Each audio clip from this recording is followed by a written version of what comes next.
Mantan Menteri Pendidikan, Kebudayaan, Riset, dan Teknologi Nadiem Makarim menjalani sidang perdana upaya hukum banding kasus korupsi pengadaan Chromebook di Pengadilan Tinggi Jakarta. Nadiem optimistis hakim akan batalkan vonis di Pengadilan Tipikor Jakarta.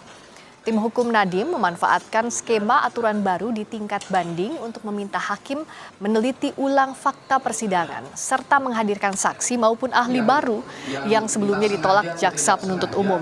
Nadiem juga menyoroti sejumlah kejanggalan putusan pengadilan negeri seperti penetapan uang pengganti tanpa adanya aliran dana serta tudingan memperkaya pihak Google yang tidak pernah didakwa. Nadiem berharap Majelis Hakim Pengadilan Tinggi membebaskan dirinya karena dugaan adanya intervensi terhadap hakim tingkat pertama yang kini juga sedang didalami Komisi Yudisial.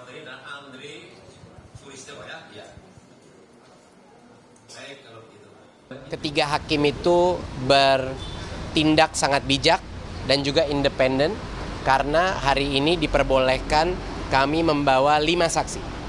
5 saksi ulangan baik dari pihak Gotoh maupun juga dari pihak vendor maupun juga dari pihak LKPP dan juga pakar untuk kerugian negara ya.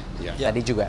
Jadi alhamdulillah Hakim Pengadilan Tinggi telah memberikan kami kesempatan untuk mengutarakan poin-poin yang akan membuktikan bahwa kasus ini seharusnya tidak menjadi kasus. Hari ini saya optimis, mungkin ini adalah memberikan angin baru untuk keadilan di Indonesia.